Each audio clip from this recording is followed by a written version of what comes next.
Welcome, everyone, to our monthly seminar on spirituality, theology, and health.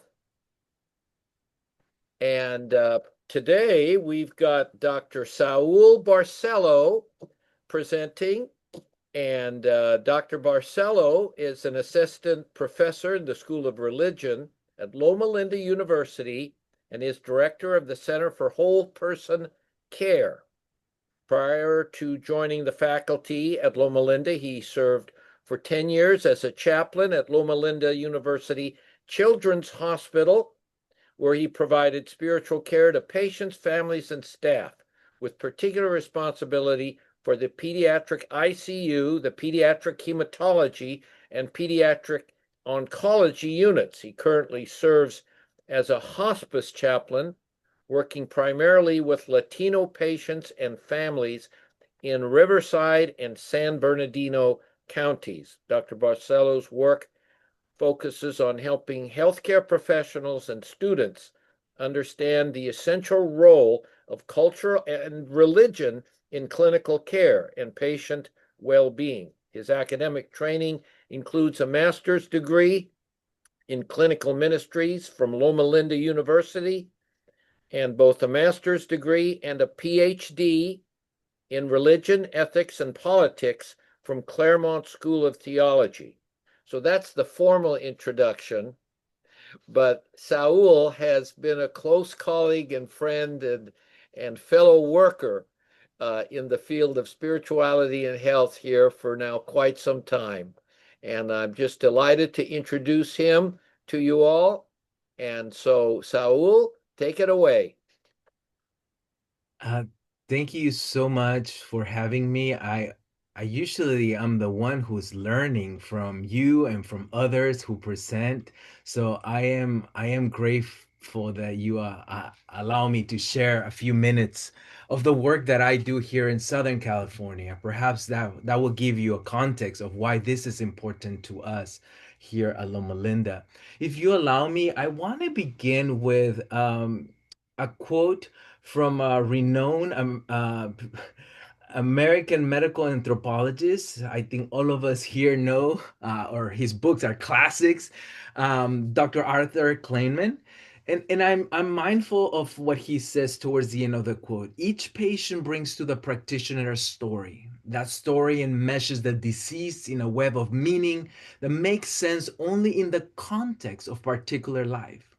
But to understand that life and the illness experience it creates, we must relate life and illness to cultural context. So that's where I want to spend a little bit more time. Perhaps organize my conversation. At any point you can interrupt me, ask questions, push back.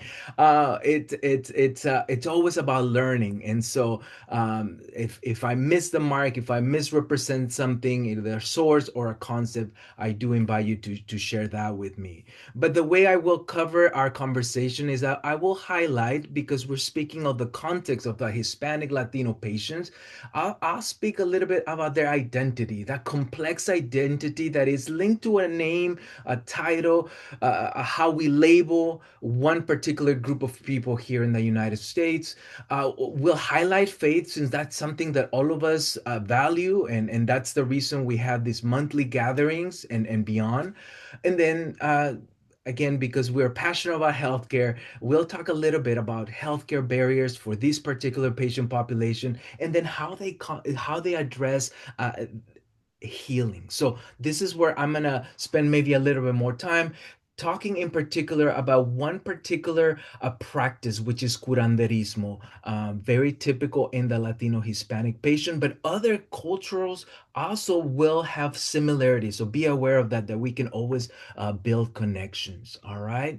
So allow me to begin with this. In 1579, yes, you heard it right. 1579, Father Diego Duran, a Dominican friar, fluent in the Nahuatl, the official language of what we know now as the Aztec civilization. He spent a lot of time immersed in the culture and trying to understand. He recorded his frustrations, trying to relate to them in a book called The Book of the Gods and Rights. If you happen to have a copy of this, it's pretty it's pretty expensive these days to even find a copy, even though it's not original. He's best known for his early work, The History of the Indies of New Spain. Now, Father Duran created one of the first extensive Westerns accounts of the Aztec history and religious practice, though he was criticized in his time by his church for preserving what some saw as a heathen knowledge. Now, in the Book of the Gods and Rites, Duran recounts how troubled he was by the dual religious life of the Nahuatl people, also known as the Aztec civilization. They would faithfully attend Mass on Sundays and yet continue to offer worship to their ancestral deities during the week. He once confronted an elder about this contradiction, and it's recorded in his book. And the elder simply replied, "Don't worry, Father, we are Nepantla," which Father Diego Duran later translated in between. Renowned Mexican anthropologist and historian Miguel León Portilla has defined Nepantla as that situation in which a person remains suspended in the middle between a lost or the disfigured past and a present that has been assimilated or understood. Perhaps similar to what our patients experience once a physician shares a new diagnosis. That phrase again, in between, has stayed with us. It was later developed by Chicana scholar Gloria Ansaldúa in her book La Frontera, Borderlands, published in 1987, to describe the lived experience of those straddling different cultures, identities, language, and world. Gloria Ansaldúa defines Nepantla, an Aztec word meaning torn between ways, a condition that she says is central to la mestiza, the mixture of people, a woman of mixed Indian and Spanish ancestry, who is a product of the transfer of the cultural and spiritual values of one group to another. Cradle in one culture, sandwiched between two cultures, straddling in all these cultures and their value systems. La mestiza undergoes a struggle of flesh, a struggle of borders, an inner war, a struggle of ideas. And for Latino communities, this experience is not an exception, it's the norm. And it doesn't only shape how we view ourselves, but also how we address healing. Um, One thing is that I want to highlight. Now, 500 years later, this concept of Nepantla is still uh, present in the clinical side. Think about it. I often hear my colleagues in medicine, nursing tell me, we are always puzzled by our Latino Hispanic patients. They take a prescription, they usually nod politely at the diagnosis, but later they visit a curandero, receives a limpia, which we'll talk a little more about what that is. They turn to herbal teas and prayers, altars to their ancestors. And perhaps what I want you to consider today is that this population still experience Nepantla in between Western medicine and traditional healing, in between church pews and sacred altars at home, in between hospitals and also botanicas.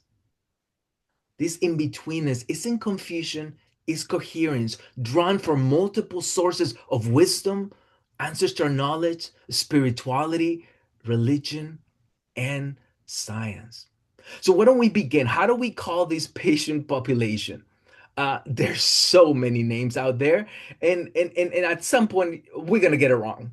But pretty much what I want to say is Hispanic can generally be used to anyone who speaks Spanish, who is in Latin America, the Caribbean, and even when we think of Spain, somebody from Spain is a Hispanic. Now, Latino, in the other hand, or Latina, is an adjective, a noun that describes a person of Latin American origin or descent, especially one who lives in the United States. This concept is not always used in Latin America, it's mainly used in the US. Latinx, now it's a new term that emerged in the 2000s. It has since spread as a gender neutral or non binary way to refer to a person of Latin America descent. And perhaps that's something that you would see more in publications in academia and other books that you may read.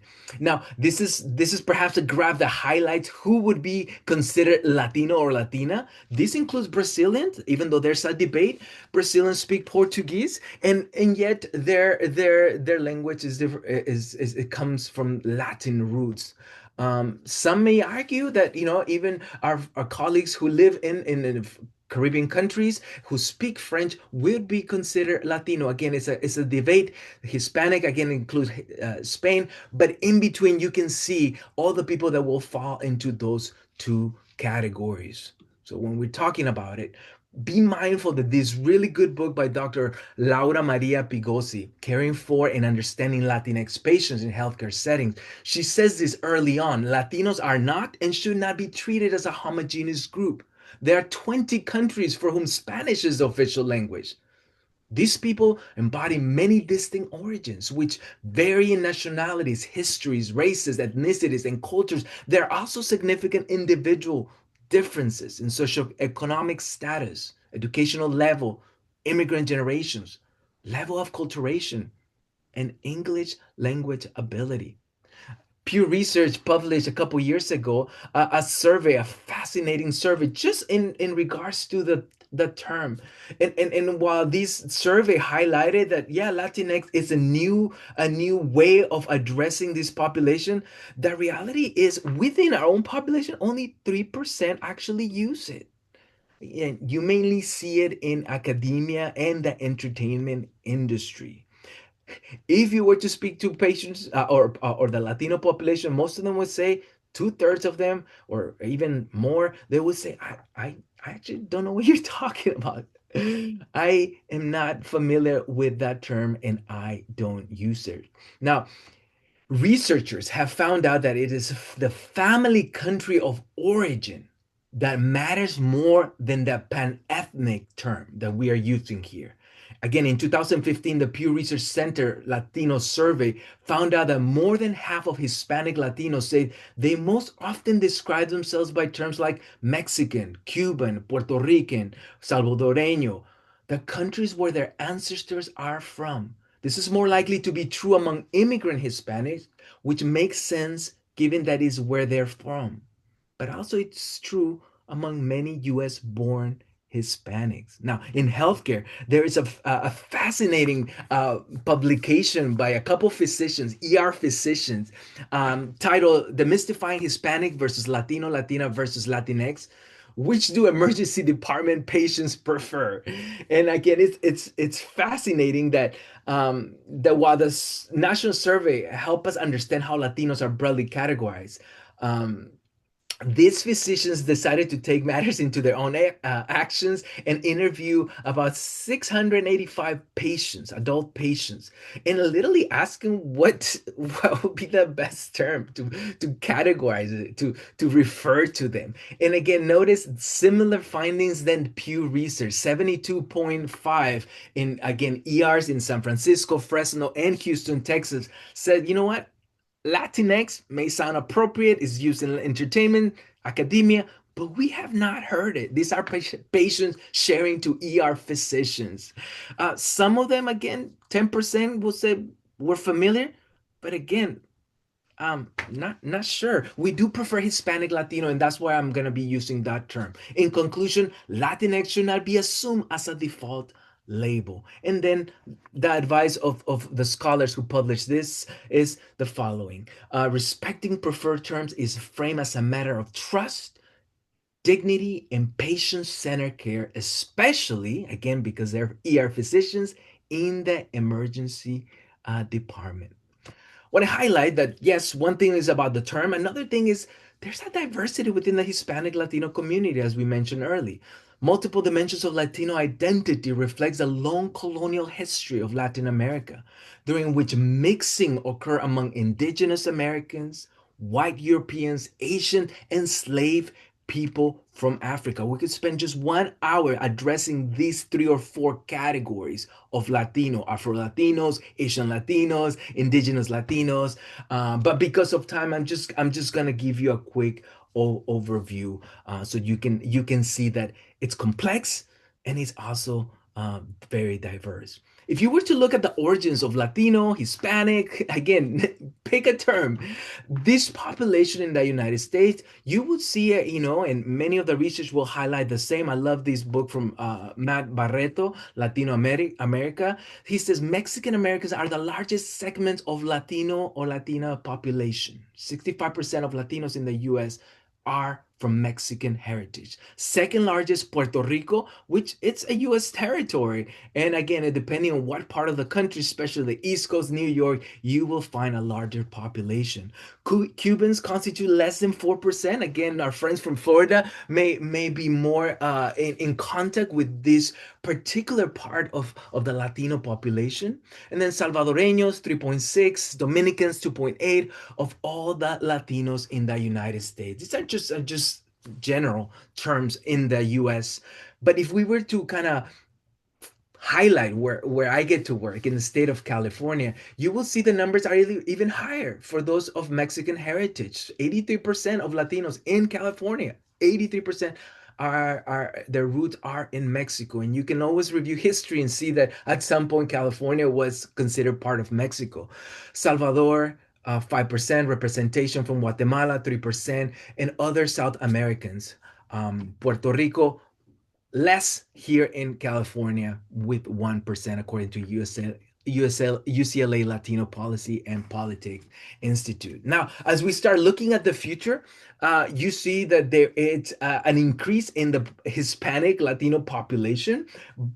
Census is telling us that in 2060, more than one fourth of the U.S. population will be identified with this name: Hispanic, Latino, Latina, Latinx. Think about it, 28% in 2060. That's one fourth of the population. Here in California, it's going to be even larger. 48% in 2060 will identify as Hispanic or Latino. So again, a huge jump. And for us in California, we're beginning to see, well, we need to be learning a little bit more about this population, especially those of us who are connected to healthcare. We should be mindful of how to best care for this particular group of people. Now, some people, when we share these statistics, are begin to wonder what happened, where all these people coming from, and it's mainly the fact that we are able to name populations and give different options that show us that we are very diverse. For example, prior the first census, according to the first census in 1790, the race category were very minimal. Again, 1790, early on, when the formation of this country, the options that you had were three. One, are you free white person? Uh, all other free person or slave. Those were the three categories. 1930s, they added Mexican as an option. Eventually, 1940s, it was taken away, and they agree that Mexicans should refer as white. But in 1970s, a push came to again diversify how people categorize themselves just in the census. And so you see a few options: 1970s, in 1980s we see country of origins, and now 2000s, again, more categories. So when you see these numbers, like, what's happening, where they're coming from, well, it's just people are finding a better way to identify themselves. And so that's always important to remember. Again, don't want to spend a lot of time, because in each category we can talk a little bit about the Afro Latinos, the Asian Latinos, Indigenous Latinos, but these populations are also wanting to be identified in a different way. And so I'm curious to know how the census is gonna embody this particular group of people, or these particular groups of people within the Latino population. Um, uh, just be mindful that we're always assuming that they speak Spanish, and that is probably true. But you can be from a Hispanic country, and yet your main or first language is actually an indigenous language. Often happens in the hospital that they call an interpreter. The interpreter shows up thinking they're going to interpret into from Spanish to English, and no, their heritage comes from an indigenous community, a very diverse population, also present in Latin America. Survey shows that hey, you don't even have to speak Spanish to identify as a Hispanic of Latino descent. If you were to talk to this particular patient population, those the longer you stay here, the more you would be forming your own language, and you will hear commonly known as Spanglish, a mix of Spanish and English, especially among the younger generation. Um, I yeah, let me speak skip that so we can dive into the significance of religion in Hispanic Latino culture. Um, just know that prior to the contact of Europeans, people in this continent believe in a form of the divine, and they found ways to worship.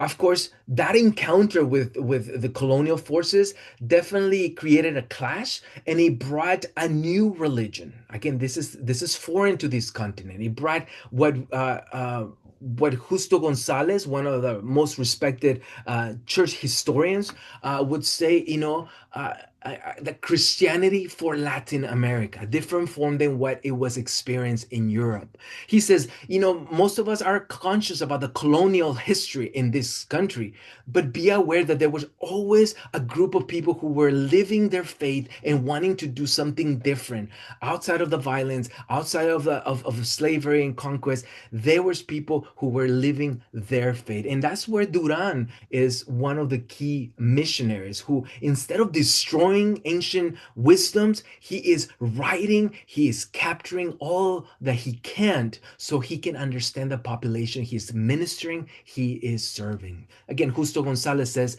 be aware, there's two different ways in which Christianity was experienced in this country. And while we don't negate that colonial history, again, there were people like Duran who were doing things different and help us understand the population. So Nepantla, now you see that in between, you have so many countries, so you have to figure out where you're from, titles. Now you're beginning to understand religion, faith. How do you express that? For hundreds of years, there was one way of your community relating to the divine, and now with the coming of Christianity 500 years later, what do we do? So, um, let's just focus in the US. Pew Research Center did an excellent survey a little bit more than 10 years ago, which highlighted, I think, with over 5,000 people who identify themselves as Hispanic or Latino. It highlighted that from that population, 55% of them identify as Catholic, and 22% as Protestant, 80% unaffiliated. This is something that you are very familiar with, this concept of the nuns are unaffiliated. And it's interesting that 65% of those who identify as Catholic, 65%, almost two-thirds, said religion is very important to them. Right? Now, 65% of those who identify as Protestants, they also say the same thing. For us, religion is very important. So you can be thinking, as you're in contact with this community, you will realize religion plays an important role for them. And also, there's a new category, Latino evangelicals. With the coming of missionaries to Latin America, there is actually a change from a growth in Catholics now to a growth in evangelicals. Uh, Pew Research highlighted that churches are central to the life of the family and community. 57% attend services on weekly basis. I was actually trying to figure out how they measure religiosity, knowing that Dr. Hyroconic has done a lot on this on this kind of research. I couldn't figure out how they measure this, but nevertheless, it's fascinating that churches are central to the life of family and community.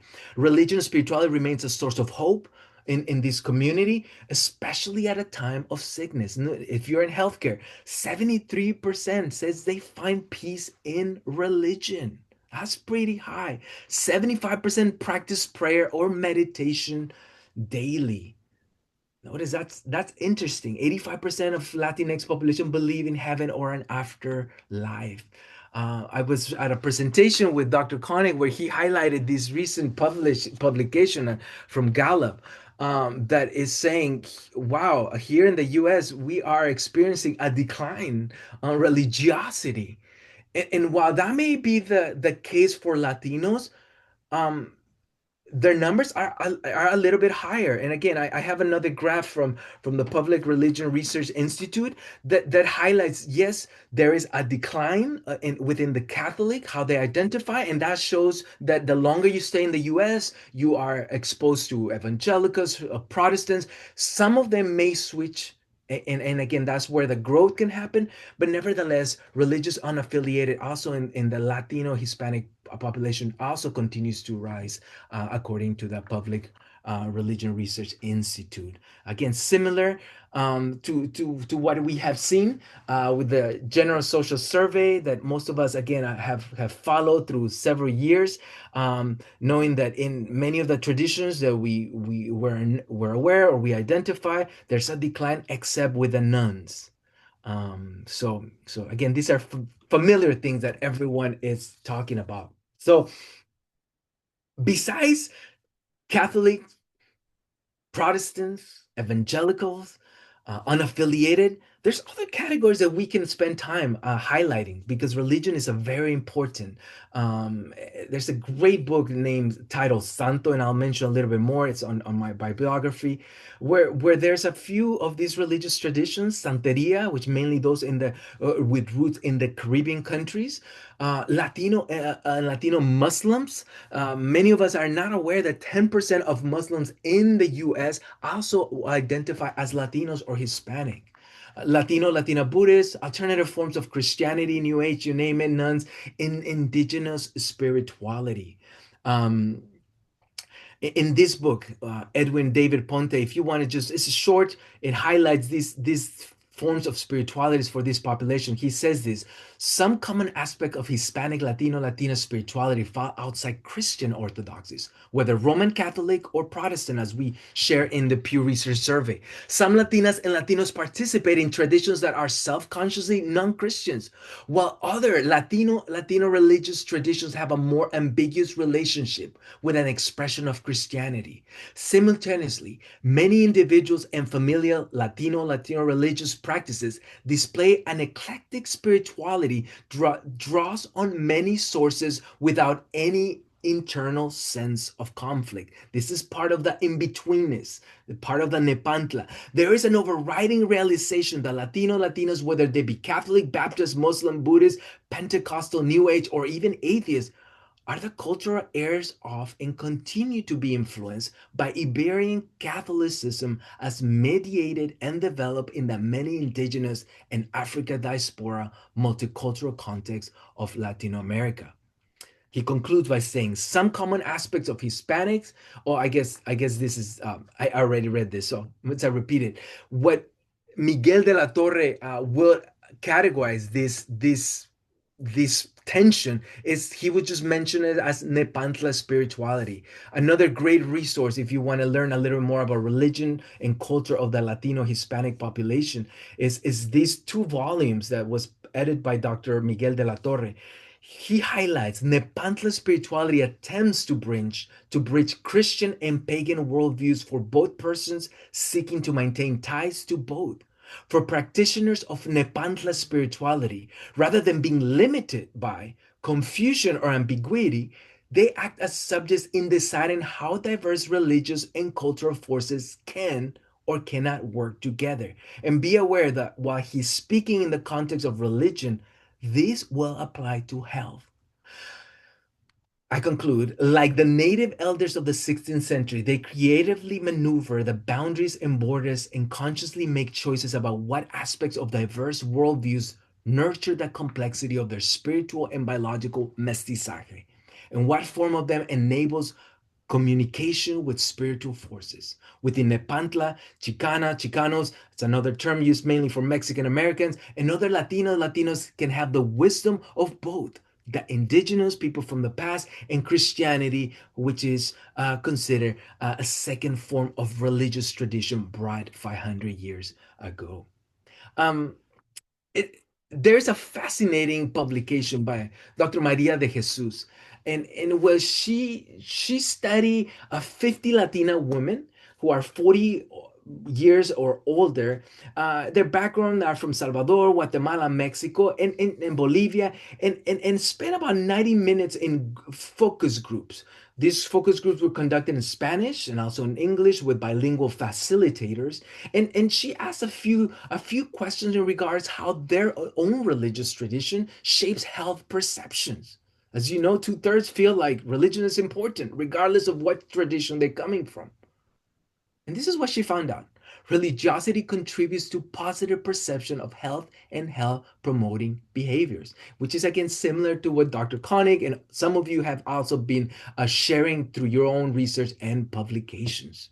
There were 6 themes here that came out from these conversations, from these focus groups, which I want to share briefly. First one is religiosity fosters a personal responsibility for health. Again, you think about what Dr. Koenig has shared in many of his presentations. It encouraged a holistic view of health. Again, this is where we're going to talk a little bit towards the end about curanderismo. Frames health as a priority and a means to fulfill daily responsibilities, promotes health seeking behaviors, provide instant health benefits, emotional, spiritual motivation. Again, is not too foreign from what others are also saying have been published. Critical insight is the challenges, participants rely both on God and personal agency in managing health, which it could be good, but sometimes it could be bad because they may be skipping and visiting their doctor. Some of the implications from this research is that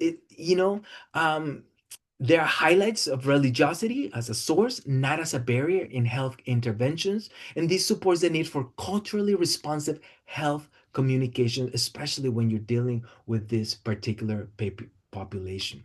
In case you don't know, I will speak briefly to summarize. In California, Latinos are more likely than others to be uninsured. 30% of Latinos are uninsured compared to just 8% of state overall. Non-citizen Latinos are particularly vulnerable. Almost a third of non-citizen Latinos had no form of insurance, according to UCLA Latino Policy and Politics Institute. Roughly 2 in 5 Latinos are covered by Medicaid, while 3 in 5 Latinos' children are covered by Medicaid. So both Latino adults and children are the most likely to be covered by Medicaid relative to the state average. 27% of all Californians and 43% of children are covered by Medicaid. Despite Latinos' high workforce participation rates, they're likely to live in poverty. Again, that's gonna affect how they choose pay rent, food, or do we have insurance. Again, this is something to be mindful of. Um, Nilda Chong, in his short book called The Latino Patient, A Cultural Guide for Healthcare Providers, highlights 2 important factors that play the decision in seeking healthcare. Number one, and you saw the studies from UCLA, it's health insurance coverage. She concludes, and again, I'm summarizing, unable to find access to adequate healthcare, many poor Latinos or Hispanics seek care in the emergency rooms of large public hospitals. While emergency rooms provide temporary solutions to their health problems, they cannot provide follow up care or preventive services. So that means that eventually this particular population is going to be looking for alternatives. Another factor that Dr. Chong highlights is that acculturation.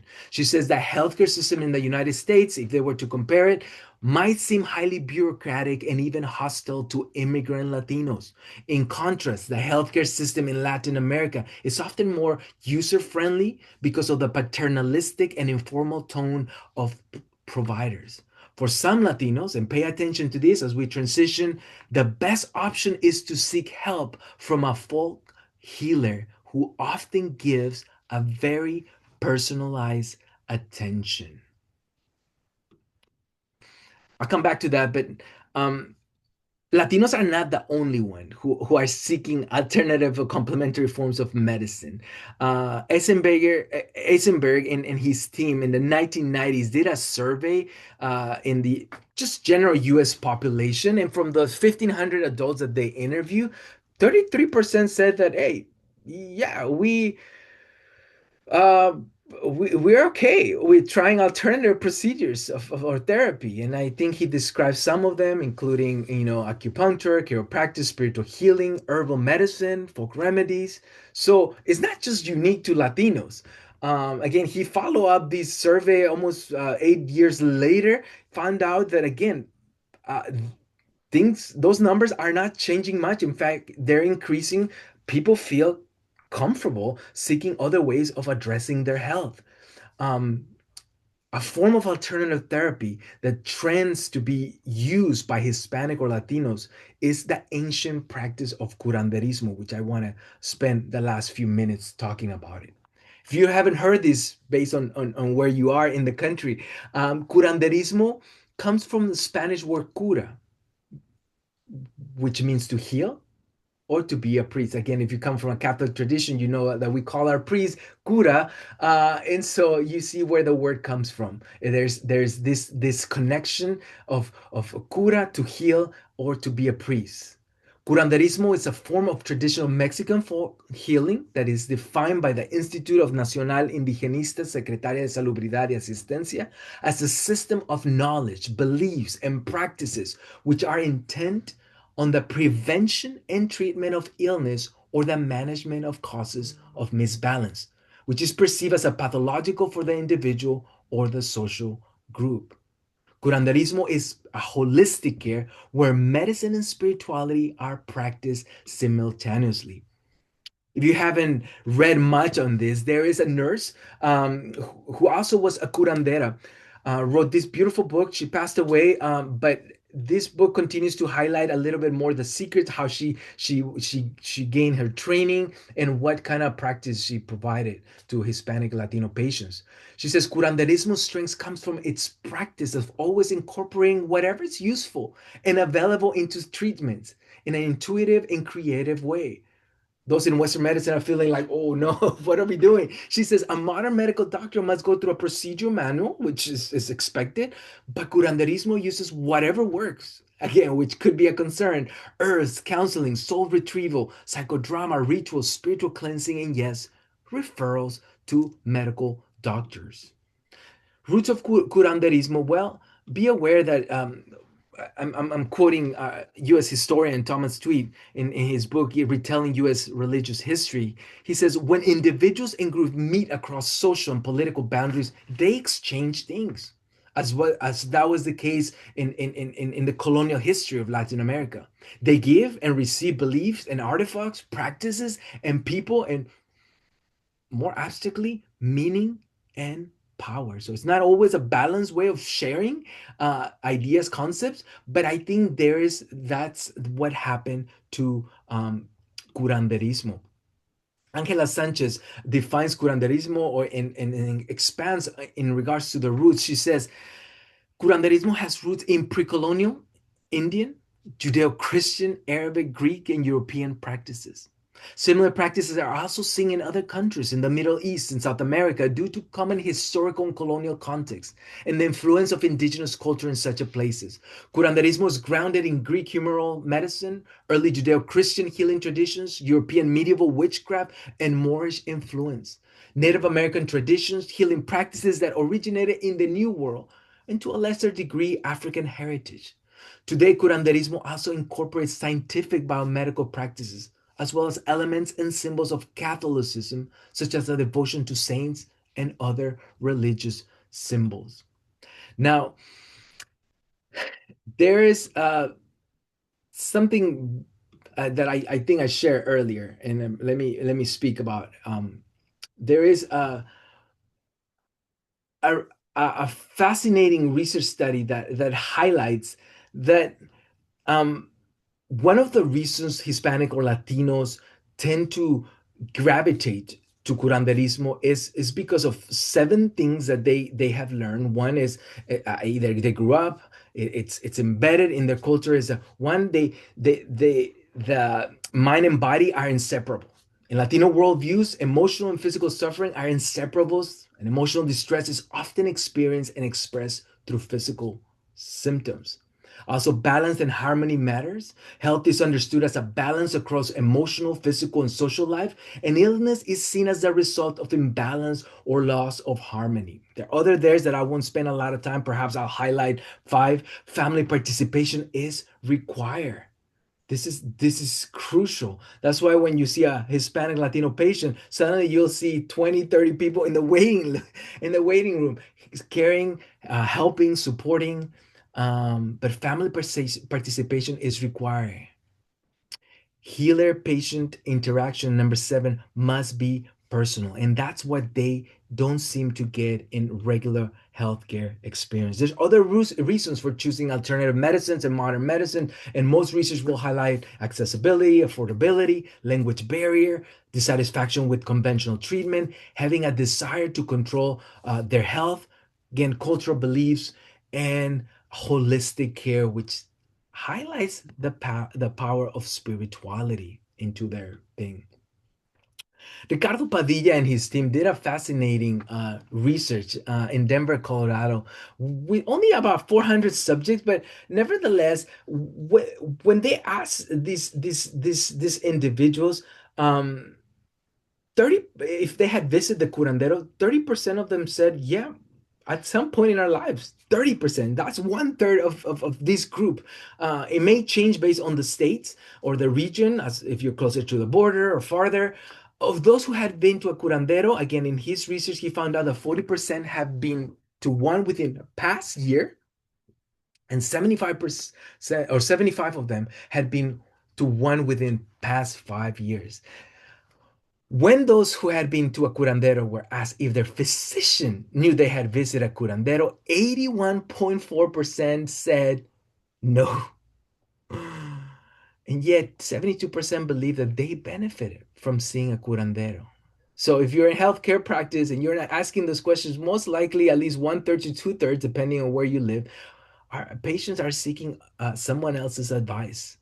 Um, Dr. Padilla concludes, says, our finding that most subjects had been to a curandero had not informed their physicians that they used the service has also been found in previous studies. Essenberg, which I quoted early, and he's found this to be true in 60 to 61% of the subjects who use alternative therapies in the 90s and 97. This is a study that I highlighted earlier. Notice this is a concerning statistic that is due in large parts to physicians and allied health professionals not being trained or accustomed to inquiring about the use of alternative therapies when taking histories from patients. Wow, that is profound.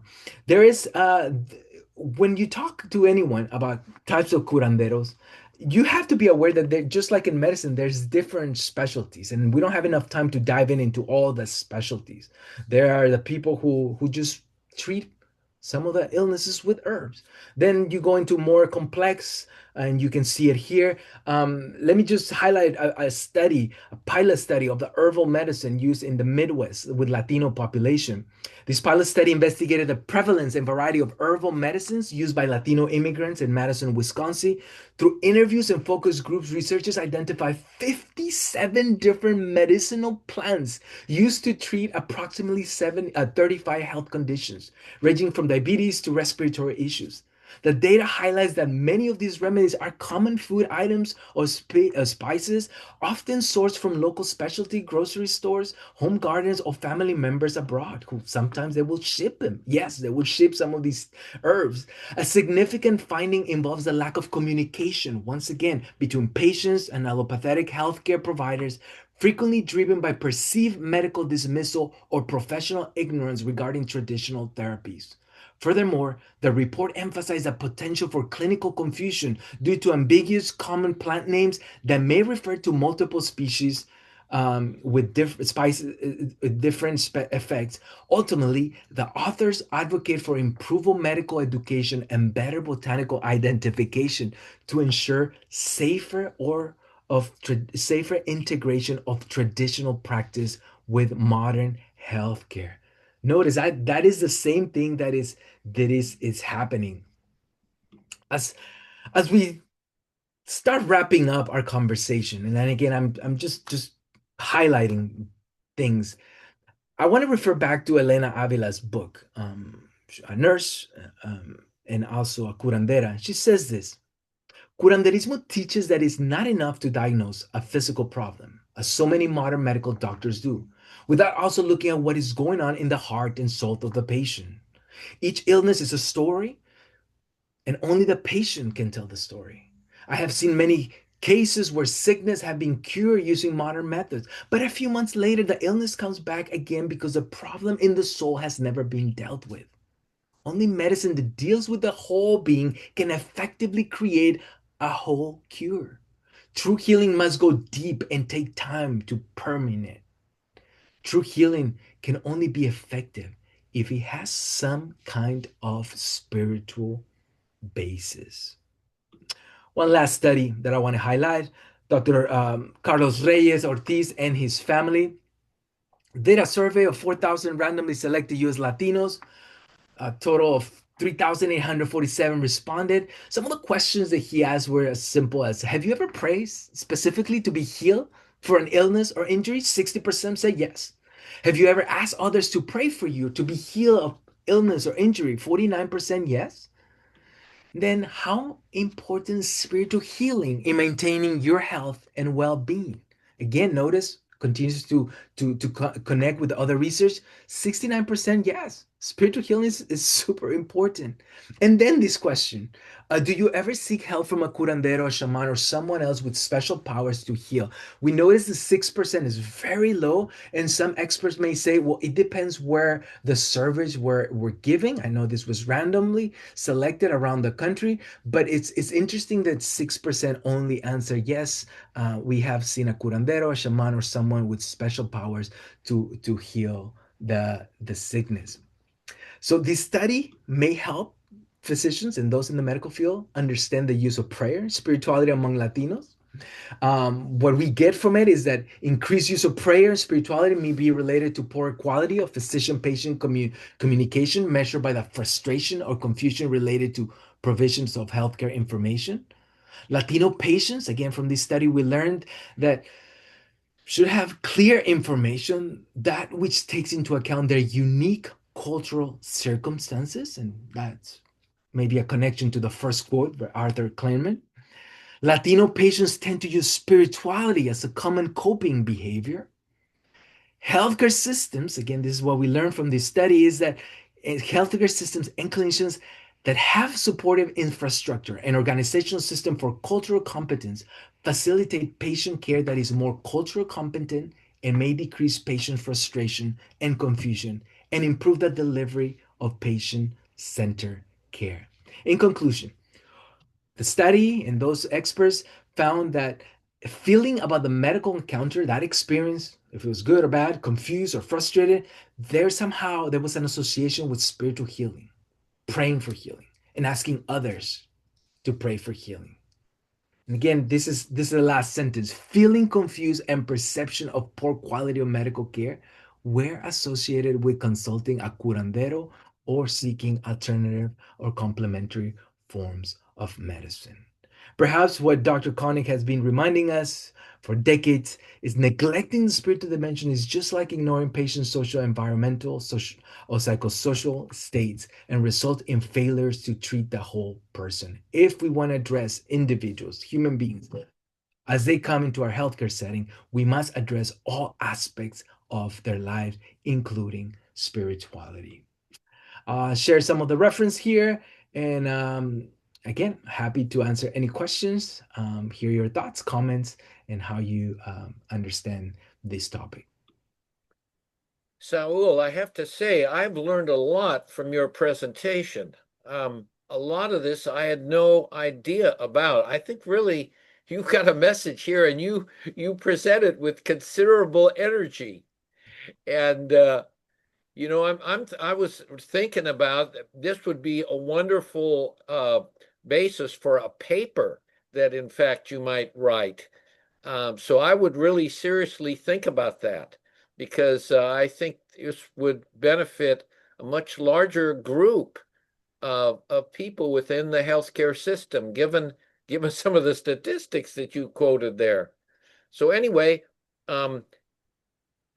anybody else have any questions or thoughts that they'd like to, ask Saul about?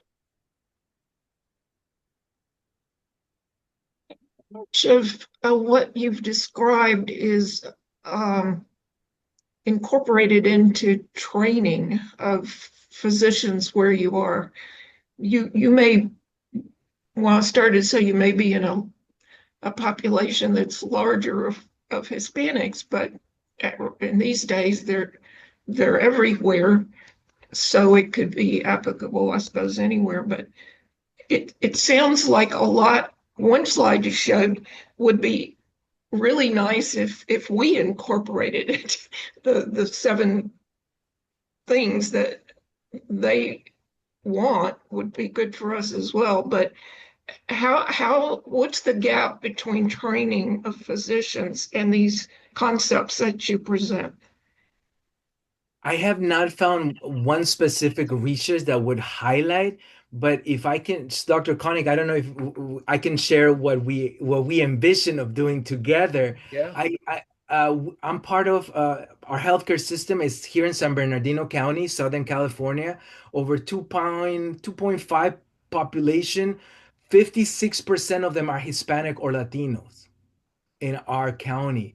And so what we want to know is we want to do similar research with this patient population, but then also go back to the physicians later on and find out, just like what we do with religion, how equipped are you to address these needs? So we haven't find something that highlights the gaps in terms of percentage or numbers, but we intend to do it at least with Southern California physicians to see if we can learn something, and maybe we can learn how medical education can incorporate some cultural competencies that addresses this. Sounds good. Thank you. Thank Good. you. Dave, Oh, go ahead. yeah. So, very good. I see that you're passionate about this. I love it. Learned a lot as well, and it just highlights, I'm a healthcare chaplain, and Oh, um, you are. just it highlights this importance of, understanding this Nepantla. I love it. Do you find that Nepantla impacts like shifts at the end of life, perhaps leaning more towards somebody who's maybe syncretistic in beliefs and pulling maybe becomes more a shift to Catholic roots with sacramental support, anointing of the sick? Do you feel like there's a shift back to more traditional Catholicism at the end of life, perhaps? That's a great question. At some point, I would love to know what your background or the patient population that you care for. One thing is I do see that, especially now that I'm in hospice, many of the patients begin to talk. It doesn't matter what their religious tradition. They begin to talk in language that is familiar to what we in Latin America, or our expression of Christianity, which is heavily influenced by Catholic roots, as you mentioned. Yeah, I find in my work here in I'm in Clearwater, Florida, near Tampa, and it seems like the unidentified, the nuns, who have grown up maybe in Catholicism as a child, um, return to the desire for last rites, for the anointing of the sick, for the sacraments, even though they're unidentified or they don't attend a religious a church or a religious order. And it's fascinating those that maybe combine multiple faiths or religious traditions. Um, so it's just a curiosity if you had noticed in your own experience as well at the Yeah. research. Yeah, especially if they, because otherwise they would not be calling a chaplain, right? They would call the priest. But because they have their roots, they want some ritual to be happening connected to how they maybe grew up, what they heard from grandma. Uh, but again, if they were true and consistent Catholics, I think they would want the priest to do any of these rituals as opposed to a chaplain, because the sacredness that happens as they impart these rituals from a priest. Good. Thank Good. you. Saul, thank you so much for a brilliant presentation and for some great questions too from our audience. So thank you. And, hopefully we will see you next month when we have our next seminar. And again, thank you, Saul. So informative. Okay, everybody, take care. God bless. Blessings. Thank you.